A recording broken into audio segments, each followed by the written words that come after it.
try and give it some kind of historical perspective, I'd like to go back to the 1st century BC, to a tiny kingdom called Phrygia. It was in Phrygia that there was a philosopher by the name of Epictetus. And it was Epictetus who said, appearances are of 4 kinds.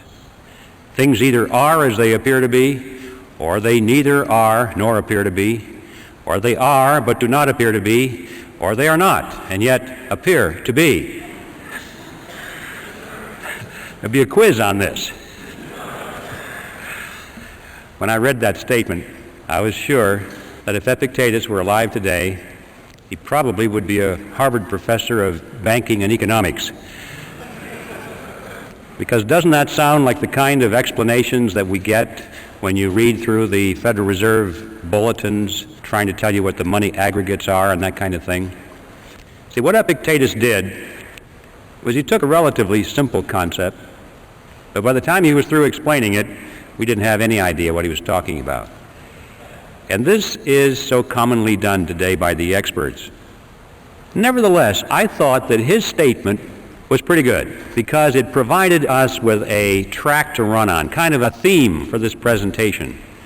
Because you know, if there's anything in the world that is an appearance which is deceiving, it is the Federal Reserve System. In fact, it is one of those appearances of the 4th kind, which I'm sure you all remember, were those appearances which are not and yet appear to be.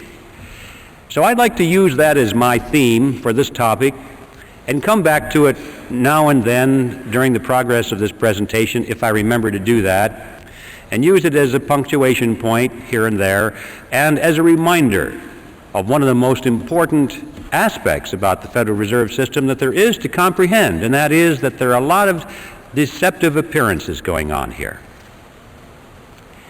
I think the best place to begin our story is with the creation of the Federal Reserve System itself. In fact, that takes us right to the reason for the title of the book, The Creature from Jekyll Island.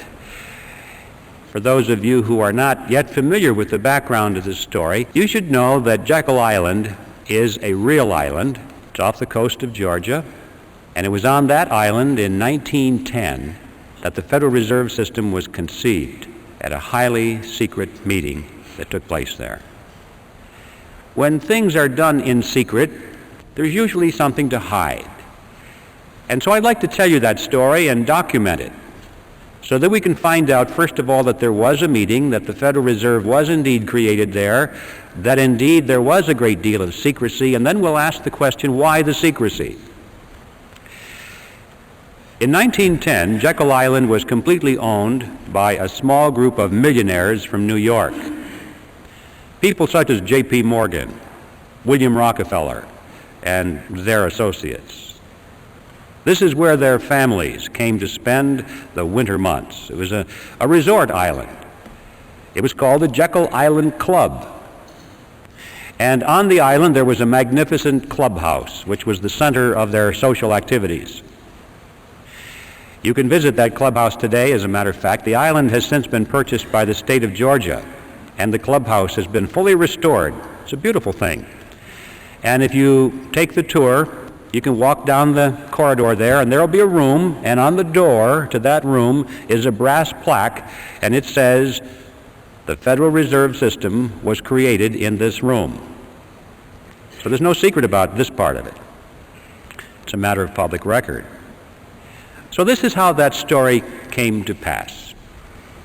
It was November of that year, 1910, when Senator Nelson Aldrich sent his private railroad car to the New Jersey Railroad Station late in the evening. And there it was in readiness for the arrival of himself and 6 other men who were told to come under conditions of extreme secrecy. For example, they were told to come one at a time, not to dine with each other on the night of their departure. They were told to avoid arriving at the same time if they could. If they should happen to show up at the same time, they were instructed to pretend not to even know each other. They had to avoid newspaper reporters because they were well-known people, and newspaper reporters often frequented the railroad station. Had they been seen, questions would have been asked, especially if several of them had been seen together. One of the men carried a shotgun in a big black case, so that if he had been asked where he was going, he was prepared to say that he was going on a duck hunting trip. The interesting thing about that is that we find out from his biography that this man never fired a gun in his life. He didn't even own one. He borrowed that shotgun just for the purpose of deception and camouflage. Even after they got on board this private railroad car, this pattern continued. They were instructed to use their first names only, to avoid last names, and a couple of them even abandoned their first names and chose code names. The reason for that was so that the servants on board the train would not know who these men were, because they were afraid if the servants had talked about it, word had leaked out in that fashion, then the purpose of the meeting could have been defeated. So absolute secrecy was essential all the way up and down the line. The private railroad car traveled for 2 nights and a day on a 1,000-mile journey to the south. And when they awoke the second morning, the car was on the siding at Brunswick, Georgia. There they took a ferry boat across the inland strait to Jekyll Island, then to the clubhouse, and for the next 9 days they sat around a table and they hammered out all of the important details of what eventually became the Federal Reserve System. When they were done, they went back to New York. And for quite a few years after that, they denied that such a meeting ever took place. It wasn't until after the Federal Reserve System was firmly established that only then did they begin to talk openly about their meeting and what they accomplished there. Several of them wrote books on it. One of them wrote a magazine article, and they gave interviews to newspaper reporters. And so now, many years later, it's possible for us to go back to the public record and discover in minute detail exactly what happened on Jekyll Island in 1910. Now, who were these 7 men? The first one I've already mentioned, Senator Nelson Aldrich. He was the fellow that owned the private railroad car. He was the Republican whip in the Senate. He was chairman of the National Monetary Commission, which was that special committee of Congress created to make a recommendation for legislative reform.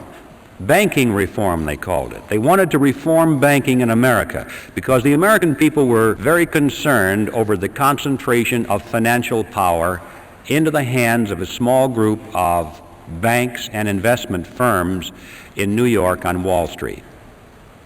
That is what they called the money trust. That was a popular phrase. In fact, quite a few politicians had been successfully elected to office on their campaign promise to break the grip of the money trust. And that was one of the primary purposes of the National Monetary Commission, of which Senator Aldrich was chairman. He was also a business associate of J.P. Morgan. He was the father-in-law of John D. Rockefeller, Jr., which means, of course, that eventually he became the grandfather of Nelson Rockefeller, our former vice president. Remember, his full name was Nelson Aldrich Rockefeller, so he derived his middle name from his famous grandfather. The second man at the meeting was Abraham Piatt Andrew, Assistant Secretary of the Treasury. Later, he became a congressman, and throughout his career, he was very important in banking circles. The third man there was Frank Vanderlip, president of the National City Bank of New York, the largest and most powerful of all the banks in America, representing the financial interests of William Rockefeller and the international investment firm of Kuhn, Loeb and Company. Henry Davison was there. He was the senior partner of the J.P. Morgan Company. Charles Norton was there, president of the First National Bank of New York, another one of the giants. Also, there was Benjamin Strong, head of J.P. Morgan's Bankers Trust Company. And incidentally, Benjamin Strong, 3 years later, when the Federal Reserve Act was finally passed, he became the first head of the Federal Reserve System. And finally, last but certainly not least, Paul Warburg was there, probably the most important man because of his knowledge of banking in Europe. Warburg was born in Germany, eventually became a naturalized American citizen. He was a partner in Kuhn Loeb and Company. But he was also a representative of the Rothschild banking dynasty in England and France. And throughout his whole banking career, he maintained close business liaison with his brother, Max Warburg, who was head of the Warburg Banking Consortium in Germany and the Netherlands. Paul Warburg was one of the wealthiest men in the world. But those are the 7 men on Jekyll Island. And as incredible as it may seem, these men represented directly and indirectly approximately 1/4 of the wealth of the entire world in those days. And these are the men who sat around a table on Jekyll Island and created the Federal Reserve System. Does it arouse your curiosity? What's going on here? Now, for the skeptics who are here tonight, and I hope there are plenty, because if there aren't, I feel like the minister talking to the choir. I know there are always plenty of skeptics in my audiences, and that makes me feel very good. For the skeptics, you're probably wondering, did it really happen that way? Surely Griffin is exaggerating to make a point. Well, yes, it really happened that way, and I'd like to illustrate that by quoting for you just one piece of evidence here. This was taken from an article that was written by Frank Vanderlip himself that appeared in the Saturday Evening Post on February 9, 1935. Remember, Vanderlip was one of those at the meeting. And this is what he said. I do not feel it is any exaggeration to speak of our secret expedition to Jekyll Island as the occasion of the actual conception of what eventually became the Federal Reserve System. We were told to leave our last names behind us. We were told further that we should avoid dining together on the night of our departure.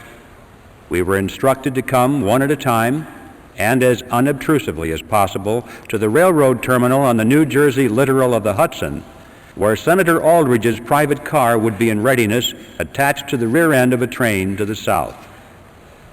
Once aboard the private car, we began to observe the taboo that had been fixed on last names. We addressed one another as Ben, Paul, Nelson, and Abe. Davison and I adopted even deeper disguises, abandoning our first names. On the theory that we were always right, he became Wilbur and I became Orville, after those two aviation pioneers, the Wright brothers. The servants and train crew may have known the identities of one or two of us, but they did not know all. And it was the names of all printed together that would have made our mysterious journey significant in Washington, in Wall Street, even in London. Discovery, we knew, simply must not happen. Well, why? Why the secrecy? What's the big deal here?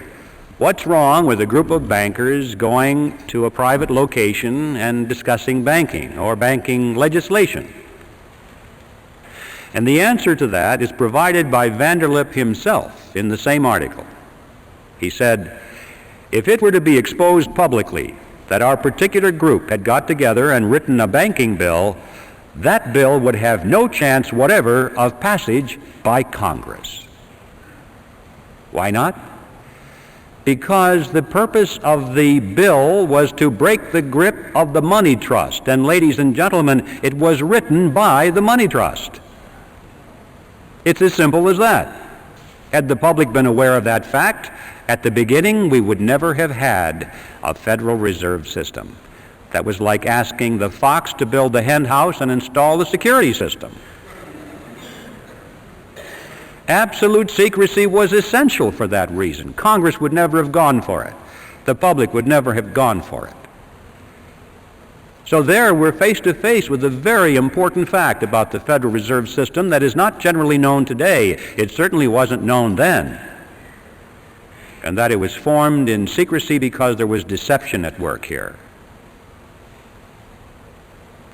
But there's more to it than that, much, much more. Analyze for a moment the composition of that group. Doesn't it seem strange to you that these men were all together? Here we had the Morgans, the Rockefellers, Kuhn, Loeb and Company, the Rothschilds, the Warburgs, all sitting around a table here, coming to an agreement. Anything strange about that mixture? Well, ladies and gentlemen, these were competitors. What's going on here? Competitors sitting around, coming to an agreement. These were the giants in the investment field, which prior to this period were beating their heads against each other, blood all over the battlefields, fighting for dominance in the financial markets of the world, not only in New York, but Paris and London, everywhere. And they're coming to an agreement of some kind. This is an extremely important fact that is generally overlooked, because it happened precisely at that point in American history, which is sometimes described in our history books as the period of the dawning of the cartel. This was that point in American history when a major ideological transition was taking place in business. Big businesses which had grown to great power and size and prosperity through the process of free enterprise competition, which is what made this nation great and allowed us to surpass the old world, now were in the throes of converting their ideology to that of monopoly, the avoidance of competition. It was John D. Rockefeller I who said it. He said, "Competition is a sin." And it became the destiny of these people to avoid competition now at all costs. Their life effort was to eliminate their competition if they could. If that was impossible, then to buy them out. If that was impossible, then to join with them in a shared monopoly, which is called a cartel. And this was the period of history when that transition was taking place very rapidly in all industries. For the 15-year period prior to the meeting on Jekyll Island, these financial groups of which we are speaking had increasingly come together in joint ventures rather than compete with each other. They found that it worked. They liked it.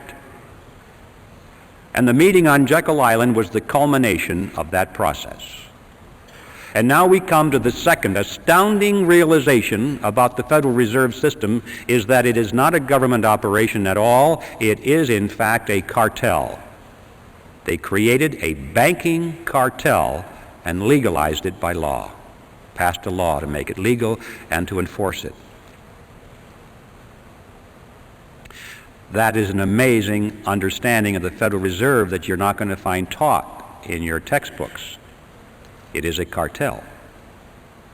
But there is a third element that is even more important than those two for an understanding of what it's doing to us. And the third element that we must understand is that this cartel went into partnership with the government. Cartels often do that to enforce their cartel agreements, but in this case they did it in spades. Now, when a partnership is formed, there has to be a reason, there has to be a benefit for the partners, or they're not going to do it. So it's a legitimate area of inquiry for us to know and to ask, what's the payoff to these partners? Why did they do that? Why is the government in it? What does it get out of it? And then we'll ask and find out why the cartel is in it and what it gets out of it. In order to see how that functions, we must examine now the mechanism by which the Federal Reserve System creates money. How does money come into being in our country? I call it the Mandrake mechanism, named after that comic book character of the 40s, Mandrake the Magician. Before I go into this, I need to warn you folks about one thing. Don't try and make sense out of this, because it doesn't make sense. It's not supposed to make sense. Just remember that this is your good old-fashioned scam, and you'll be able to understand it pretty well. Furthermore, I want to tell you that I'm going to make this sound very simple because I'm stripping out of it all of the banker language and all of the accounting terminology, and I'll speak it as best I can in plain old English. But I can assure you, even though it may sound like it's ridiculously simple, I can assure you that every part of this is 100% accurate from a technical point of view. So this is how it works. It starts with the government side of the partnership. It starts, in fact, in Congress. Congress needs money, a lot of money, far more than its income. Taxes only make up a small percentage of what Congress spends. Well, how can they spend more than they take in revenue? Here's how it works. Congress, let's say, needs $1 billion for today's expenditures. So they go down to the Treasury and they ask for the money. And the Treasury official says, you guys have got to be kidding. We don't have any money here. You spent it all back in February or March. Everything we took in taxes is gone. Not to worry, they say. Together they walk further down the street to the Federal Reserve building. Now the Fed has been waiting for them because that's one of the reasons it was created. They walk in, and the officer at the Federal Reserve opens up his desk drawer, pulls out a big checkbook, and he writes a check to the United States Treasury for $1 billion and signs it and gives it to the Treasury official. Now we need to ask a question at this juncture. Who put that $1 billion into the checking account at the Federal Reserve so that they could lend it or give it to the government? Where did that money come from? And the amazing answer is, there is no money. In fact, technically, there isn't even a checking account. There's just a checkbook.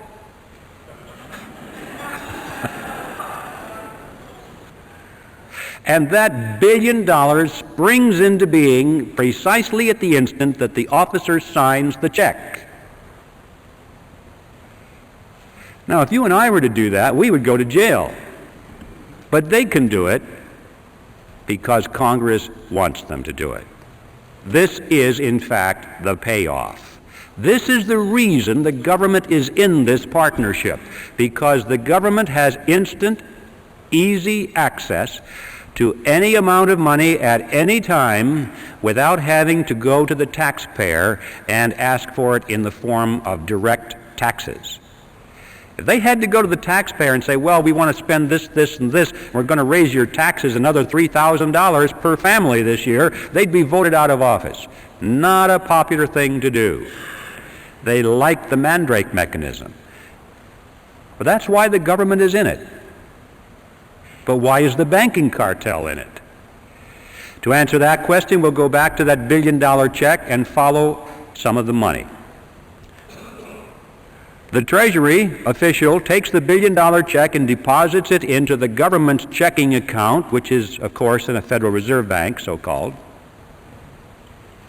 And at that instant, the computers show that the government made a $1 billion deposit, therefore it has $1 billion in its account, therefore it can now write up to $1 billion in government checks, which it starts to do.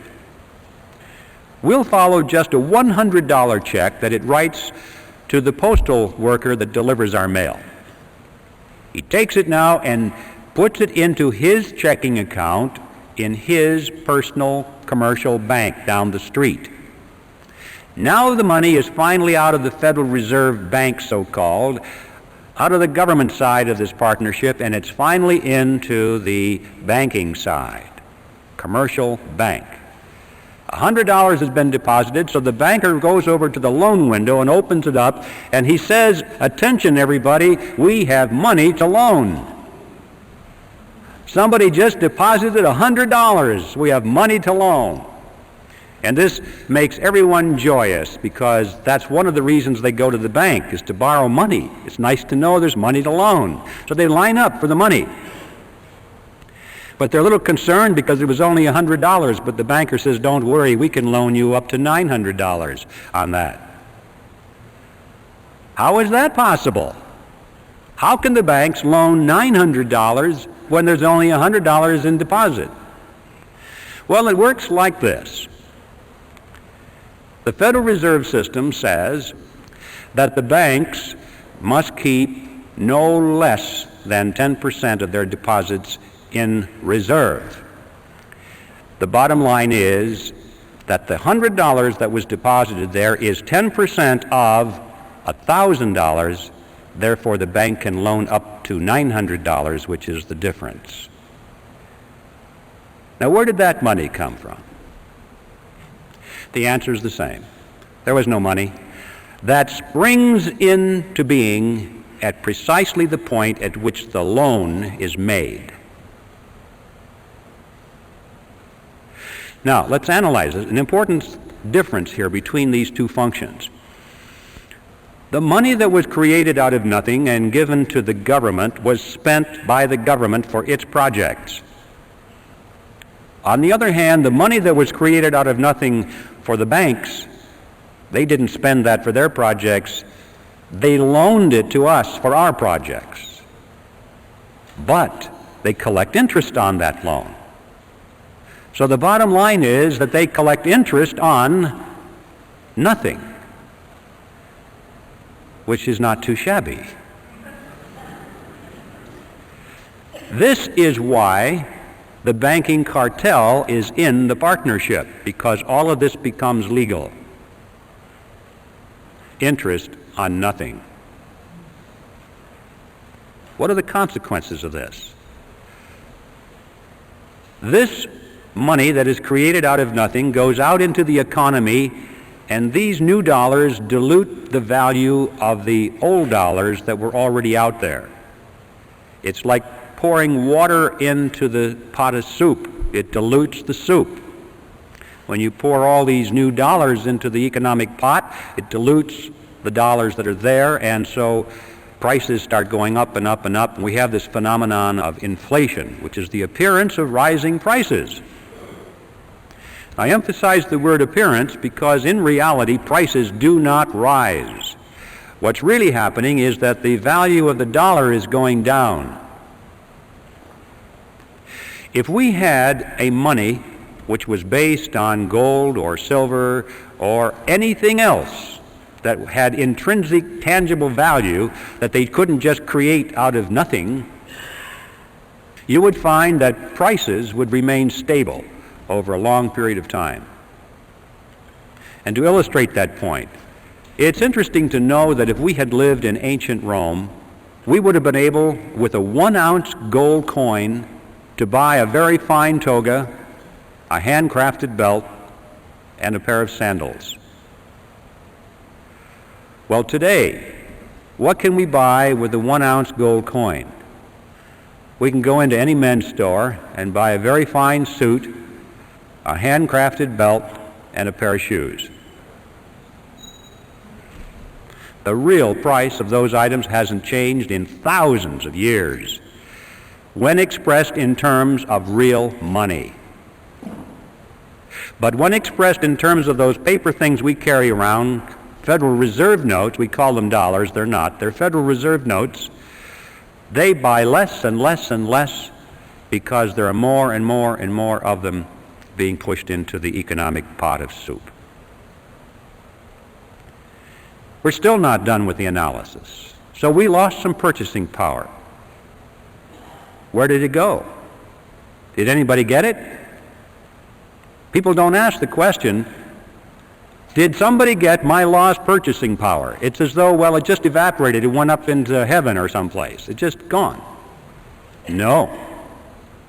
For every loser, there is a winner. Somebody got your lost purchasing power. Who? Let's track it. Those people who got the lost purchasing power were the ones who were right at the point where the new money was injected into the pot. Because they got their hands on it first, and at that point it had full value. But by the time they spent it and gave it to the next person, and then they spent it and it started moving out toward the edge of the pot where most of us are, then it lost its value. But the ones up at the nozzle were the ones that had gained on our lost purchasing power. Who are they? Well, it's clear that the government is number one, isn't it? Because that first check, that billion-dollar check that we tracked, went to the government, number one. They got it first. What about the money created on the banking side of the partnership? Who got that first? Well, the borrowers, didn't they? The ones that lined up at that window. That was the nozzle. Now, this is something that we all recognize. In times of inflation, everybody says it's wise to borrow. Why? Because you borrow dollars, but you pay back in dimes. Inflation erodes that thing, and you have contracts, and you pay back with money that has less and less value. So the poor guy that gets your payment at the end of the line has lost his purchasing power, but you gained it because you were smart enough to borrow in times of inflation. Right? That's the way it works. That's one of the reasons they entice people into debt, because it's the smart thing to do. What they don't tell you, however, is that what you are gaining from this process, you are turning around and having to pay to the bank in the form of interest payments on that loan. Interest on nothing. The bank is actually capturing your gain through interest payments. Now, sometimes you have paper profits. Oh, look at the value of this real estate. Look at the value of this stock. People are paying more and more for it. But don't forget, ladies and gentlemen, that economic conditions can change, and these paper assets can contract as well as expand. And when the economy does contract, as usually it does, always does, then people are wiped out. They don't realize that the boom-bust cycles that we have had since the creation of this Federal Reserve mechanism is like a sawtooth. The economy expands slowly for long periods of time, 10 years, 20 years, 30 years, and people think this is going to go on forever. And then, boom, it comes down, usually very quickly. A lot of people lose their assets. And then it starts again for another 20 or 30 or 40 years. Oh, it's a wonderful ride, and then, boom, it comes down. And every time it comes down, people lose their investments. Notice, however, when you go to the bank and they give you something which costs them nothing to create, what do they want from you in return? Signature on the dotted line for your car, your house, all your assets, right? So if you can't make your payments of this nothing money, they get your marbles. They always win. In times of whether it's expansion or contraction, it doesn't make any difference.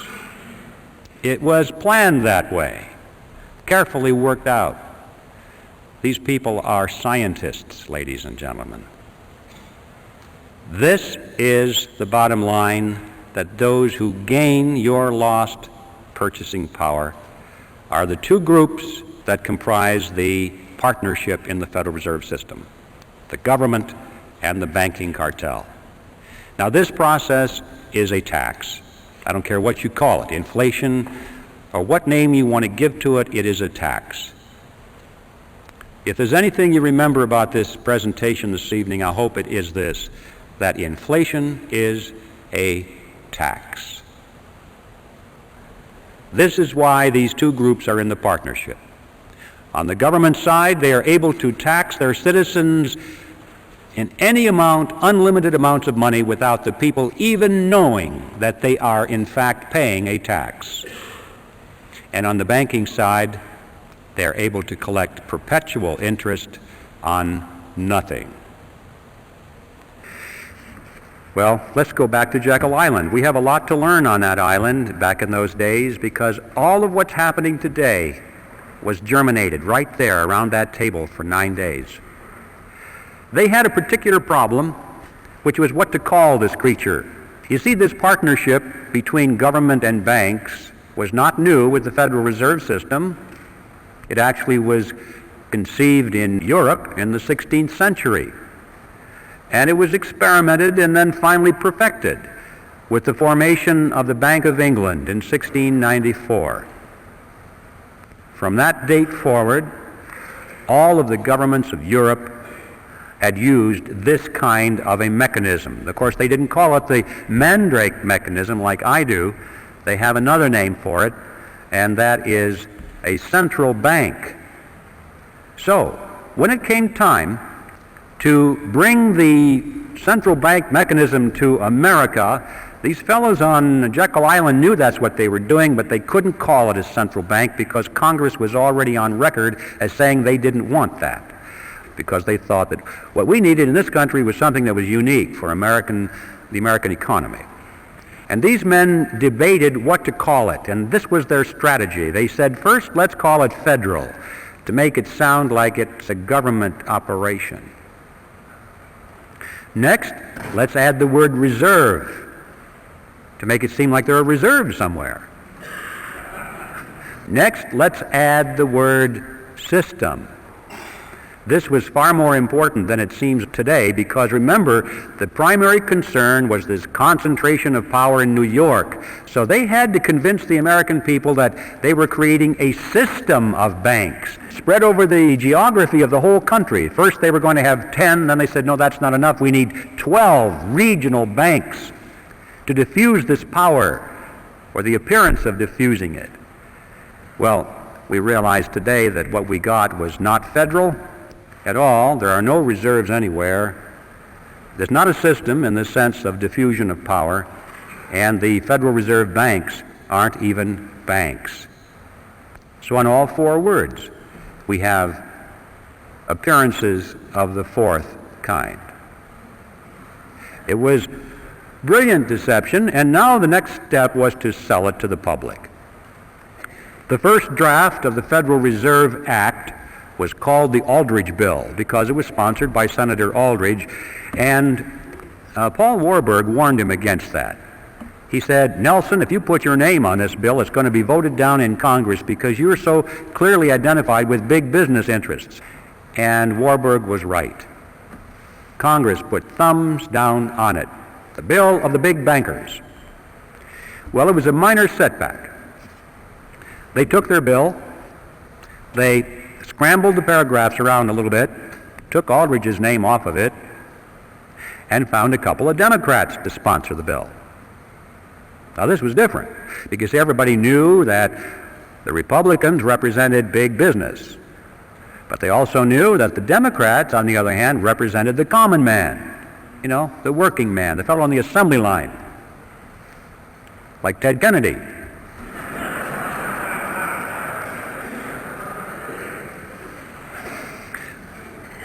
So they found a couple of millionaire Democrats to sponsor the bill.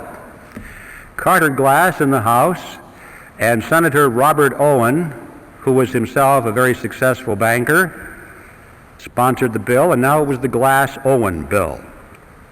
Next, Aldrich and Vanderlip began to give speeches and interviews to newspaper reporters condemning the bill that they had written. They said, this bill will ruin the banks. It'll be terrible for the nation. And of course, by the time that got into the newspapers and the average person read that, they were saying, golly, the big bankers don't like this bill very much. It must be pretty good. You have to give these fellows credit. They weren't stupid. They didn't get to be where they were by being country bumpkins. They understood mass psychology, they understood politics, and they played their cards exceedingly well.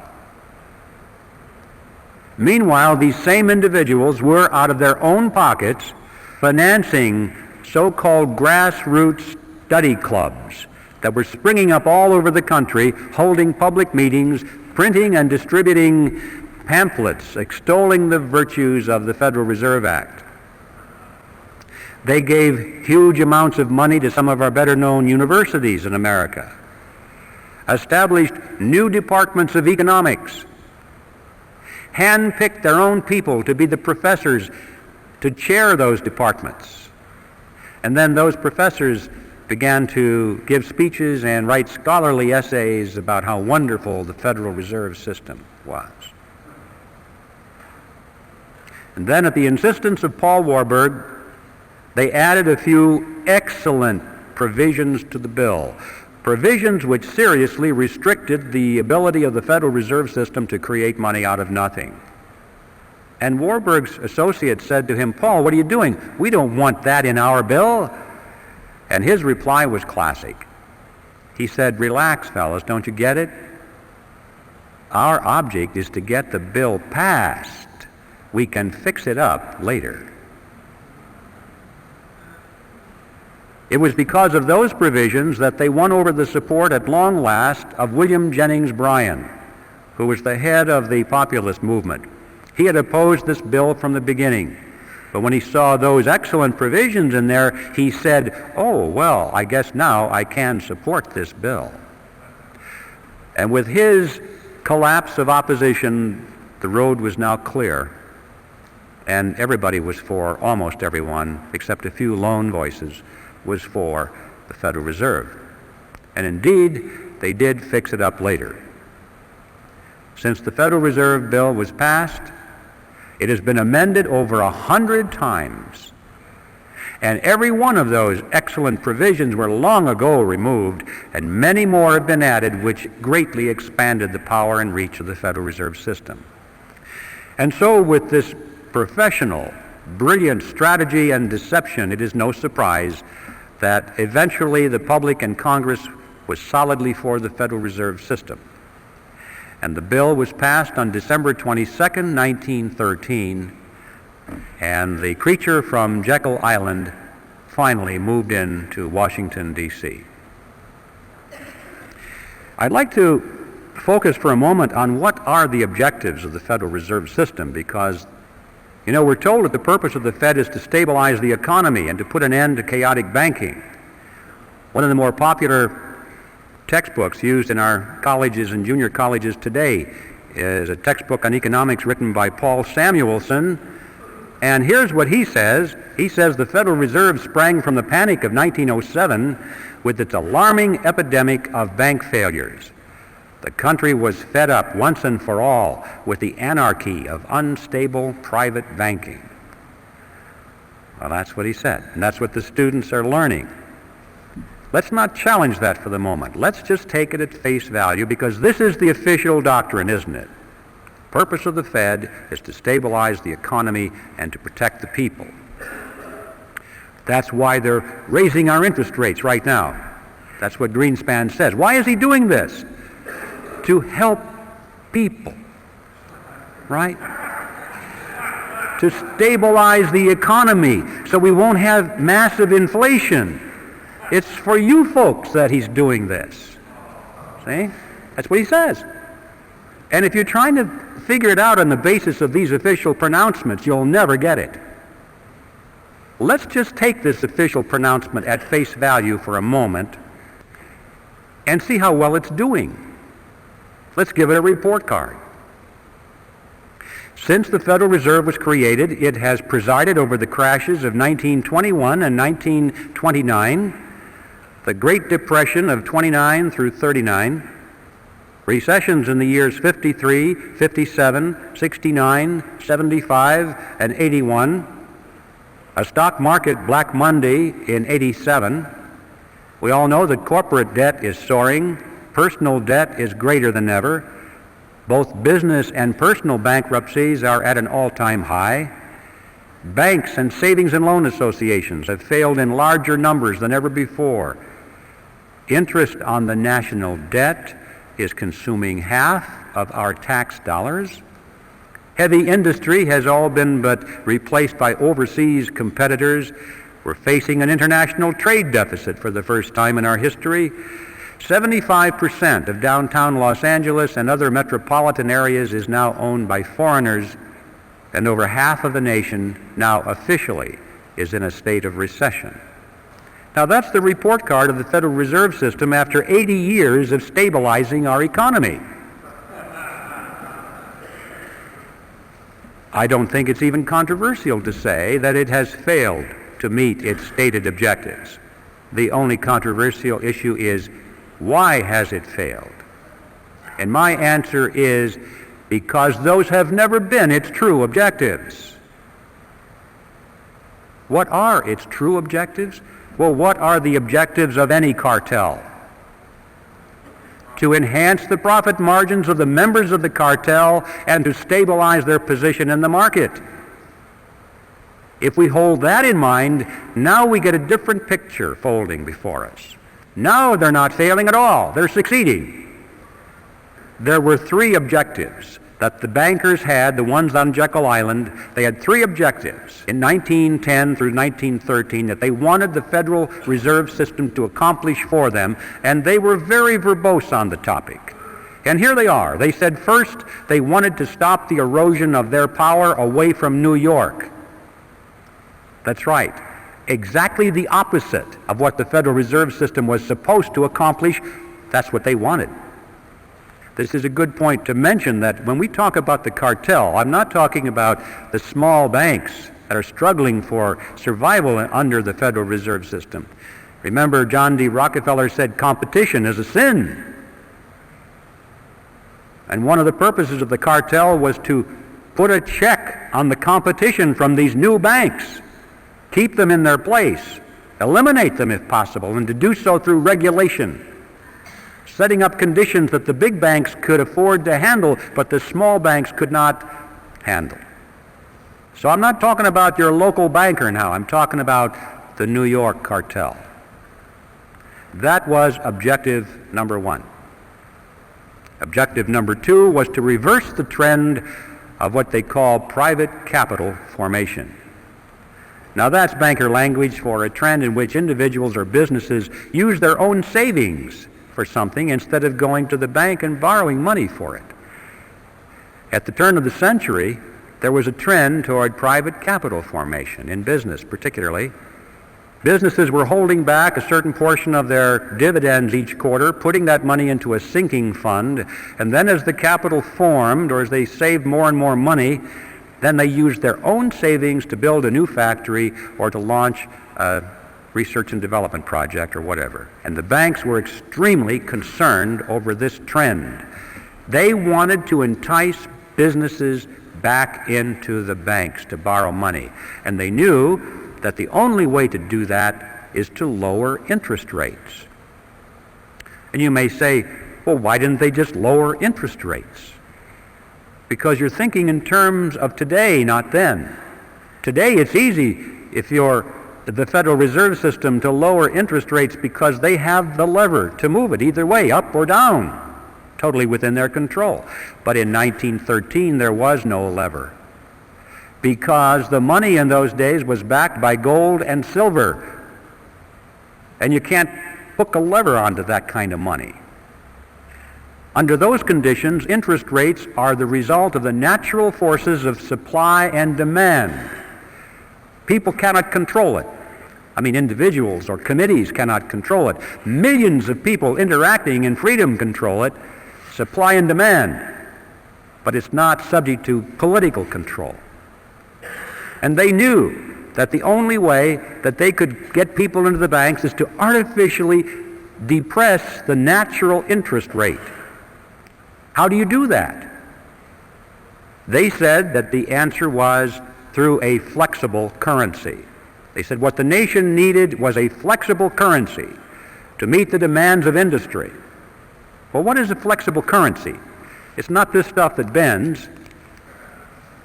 You need a dictionary to understand some of these things. A flexible currency, ladies and gentlemen, is money made out of nothing. That's what that means. You see, the trick is not too complicated. If you can create money out of nothing, you don't have to charge an awful lot of interest on it to show a profit.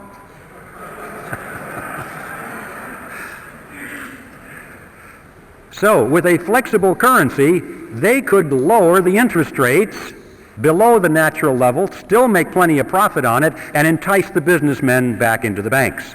So the goal was a flexible currency.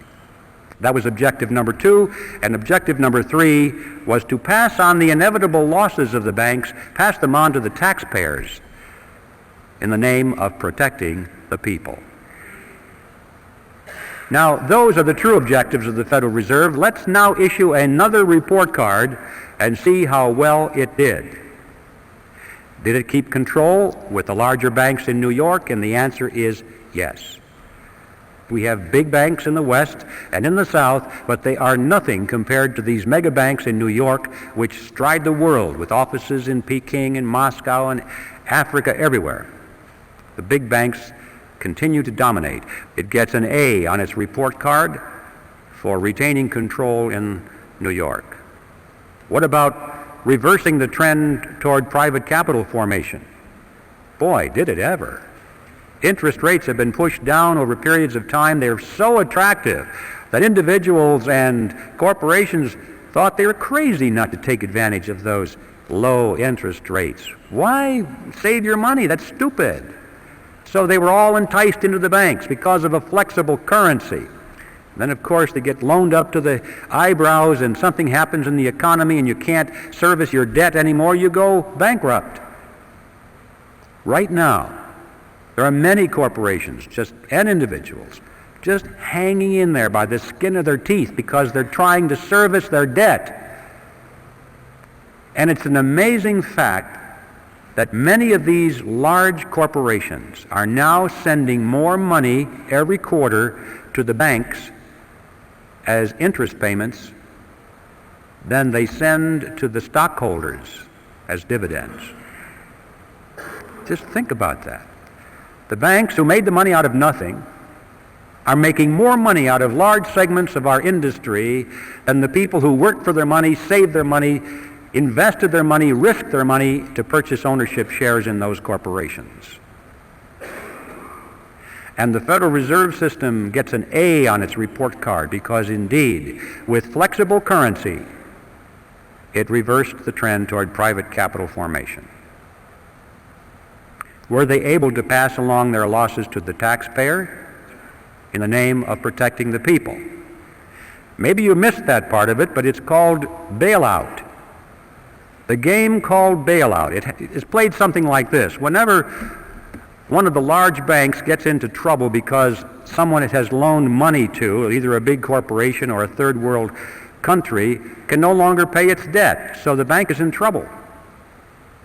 It goes to Congress, and it carefully explains to Congress that it must bail out that corporation or that third world country because otherwise it's going to hurt the people of America. If that venerable corporation is allowed to fold, look at how many thousands of jobs will be lost. People will be put on welfare. They'll be out of work, and that'll hurt the people.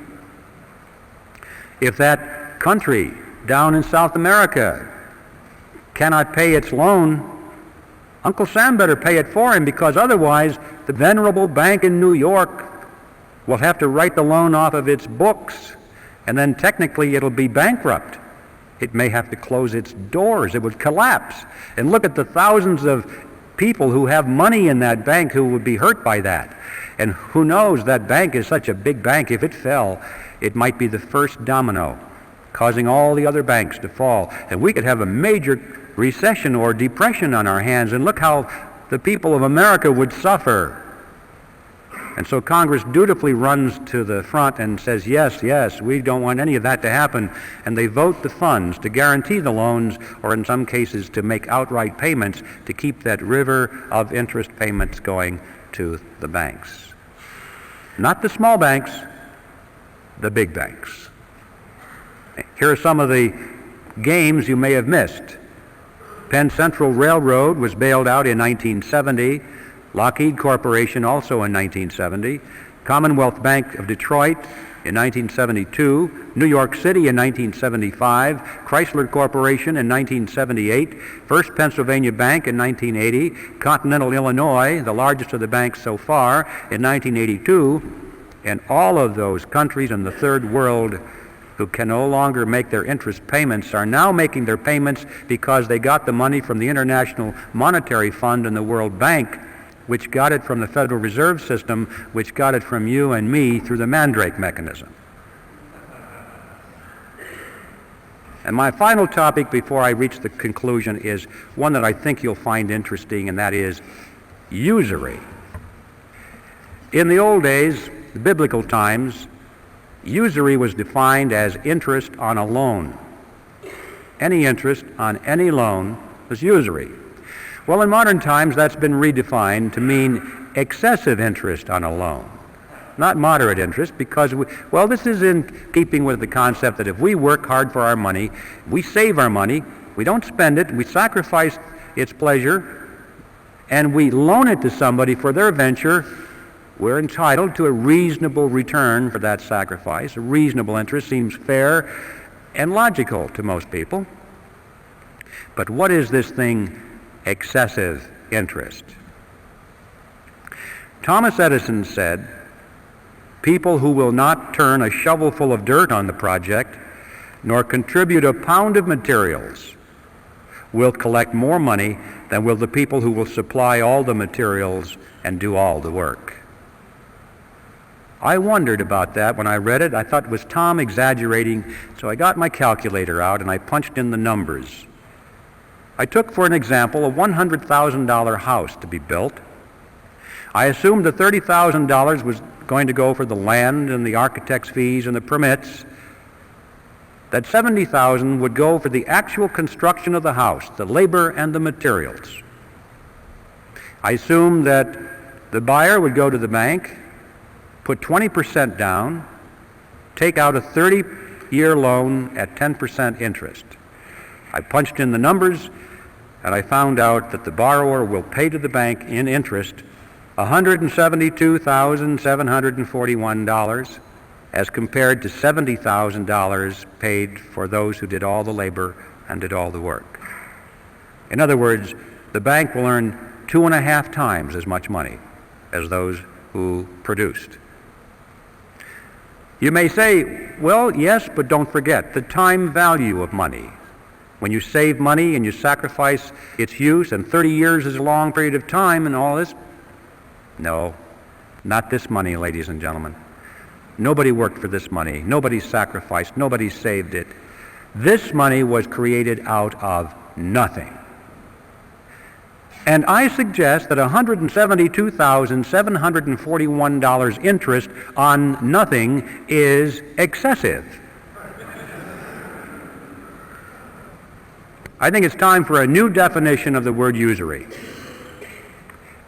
Any interest on any loan of fiat money, meaning money made out of nothing.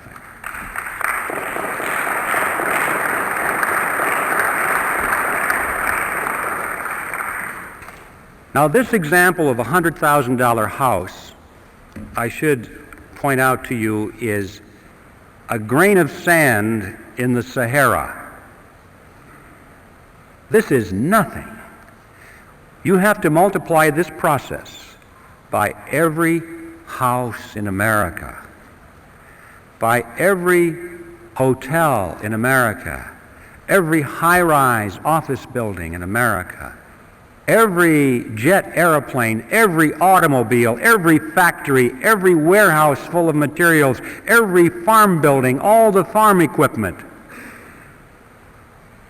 And you are talking about a river of unearned wealth perpetually flowing into the banking cartel that is so wide that you can't even think across it in your mind. The numbers are beyond comprehension. Where is this money going? You get the mental picture that maybe it's going into a big lake someplace. There's a big dam and it's building up. All this money is accumulating and these people are getting richer and richer and richer. Wrong. Doesn't work that way. When a person has all the wealth that he can possibly want or use for the pleasures of life, what is left? Power. Yeah. Ladies and gentlemen, they're spending this money, this river of wealth is being used to acquire power over you and me and our children. They are literally buying up the world with it. And I don't mean they're buying up the real estate and the hardware. They're buying up control over the organizations, the institutions through which people live and act and rely on for leadership and opinion. Technically, in sociological terms, this is called a power center. These are the power centers of society, the groups through which people work. And this is where that money has been going, is to acquire control over these groups and institutions by buying up influence and control over the people who run them. And they're spending the money on that. That means that they're buying up politicians, political parties, television networks, cable networks, newspapers, magazines, publishing houses, wire services, motion picture studios, universities, labor unions, church organizations, trade associations, tax-exempt foundations, multinational corporations, Boy Scouts, Girl Scouts, you name it. Any group, any institution which exercises influence has been a target for control, and they have a lot of money to spend to acquire that control, especially those organizations and individuals which supposedly are in opposition to themselves. This process has been going on not only in our country and in a more or less parallel manner in the other industrialized nations of the world, but ladies and gentlemen, in the so-called third world or underdeveloped nations, it has gone on so much further than you can ever imagine. In fact, it is now complete. These countries have been purchased already with this money. Did you ever wonder what's going on there at the International Monetary Fund and the World Bank? You don't hear much about that.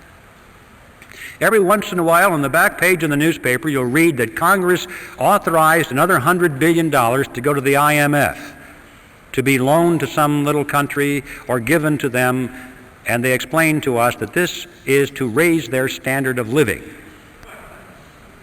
Well, you don't believe that either. That is an appearance of the fourth kind. It's not going to raise their standard of living. If that's the true purpose, they're not doing a very good job of it, are they? Because, you know, if you look at those nations, after all of these decades and the expenditures of hundreds of billions of dollars, you cannot point to one nation that has had its standard of living raised one iota. In fact, in most cases, it's the other way around. The reason is simple. That's not the purpose of the money. The money does not go to the people. It does not go to the businesses in those countries, which might have a chance of raising the standard of living. It goes to the politicians in those countries, to the governments. And it is used specifically to strengthen their control mechanisms over the people, to build collectivist totalitarian systems. Countries that start off as inefficient dictatorships get all the money from the United Nations and end up as efficient dictatorships. The money is used to strengthen their army and to strengthen their bureaucracies. These people, for the most part, couldn't care less about the standard of living of their subjects, so long as they live well, so long as they have their mansions and their yachts and their jet aircraft and their trips to New York, to the United Nations, and their suites at the Waldorf Astoria. Ideology means nothing to them. Socialism, communism, capitalism, fascism, what does it matter? Where's the money? This is it. And we're now dealing with second and third generation welfare families here. You know how hard it is to break a welfare family in our own country after the second and third generation. We have governments around the world that are now second and third generation welfare to the UN. There's not a chance in the world they're going to break away from that money. They wouldn't know how to operate any other way. It's a way of life. They're addicted. And they now are in place in the New World Order, where they're just waiting for you and me to show up. In fact, that's the other side of this. Not only has this transfer of wealth from America to the third world not raised their standard of living, but it has indeed helped to lower ours. And that too was part of the plan. In many ways, they're trying just to waste money, to reduce our standard of living. A strong nation is not a candidate to surrender its sovereignty, but a weak nation is. if America can be brought to her knees, if she can be hungry, if she can be filled with despair, if there can be riots in her streets and she doesn't know where to turn, then she perhaps will willingly accept totalitarian measures from a United Nations peacekeeping force. The blue helmets might even be welcomed. Or rescue with an international monetary unit that has purchasing power for a while. This is how it's being played out, ladies and gentlemen. And so I want to just conclude by saying that the name of the game is not wealth, it is power. So what are we going to do about this? Well, it's obvious. We have to slay the creature. Obviously, that's the starting point. We can't allow this creature to continue. It has to be eliminated. But how are you going to do that? We're going to do it in Congress. Congress created the Federal Reserve System, and Congress can abolish the Fed. But we have to build some fire under the chairs of those congressmen. We have to get some new faces in there. I don't care whether it's Republican or Democrat or independent or what have you. The titles are not important. It's what they believe in, the principles. Those are the important things. But we do need an informed electorate out there. It's not going to happen unless people know about these issues, and education is our necessity. Sounds kind of boring, doesn't it? Wouldn't it be nice if we could just jump right into politics? But people won't know what we're talking about unless they understand the issues. We need an educational army out there, ladies and gentlemen. And it's time to enlist.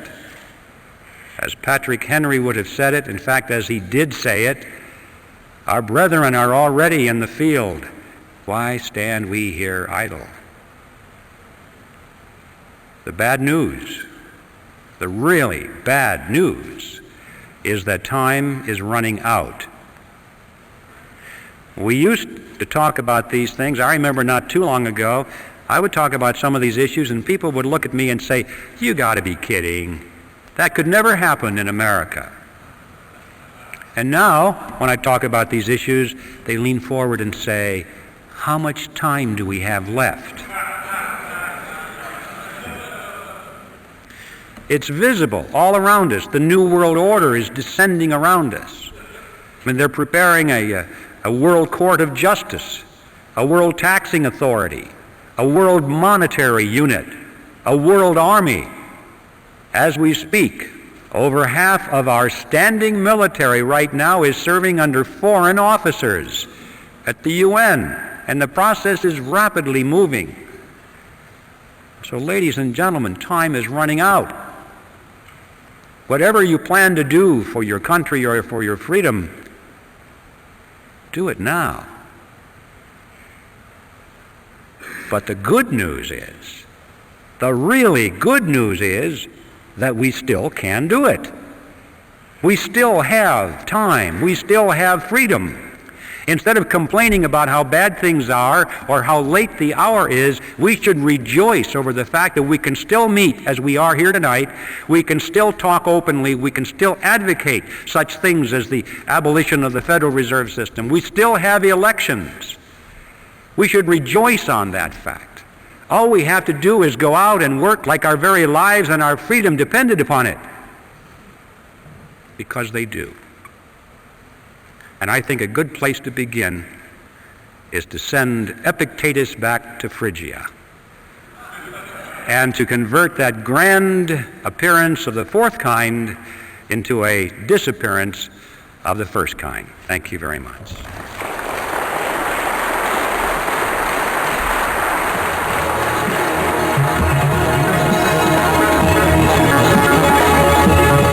This program is from the audio archives of the Reality Zone. If you are a subscriber to the audio archives, you are entitled to make as many duplicate copies as you wish to share with your friends. There is no additional charge for this, so long as you are a subscriber and the copies are given, not sold. If you would like to become a subscriber, visit our website at www.realityzone.com or call our toll-free number, 800-595-6596. That number again is 800-595-6596. The Reality Zone is a subsidiary of American Media.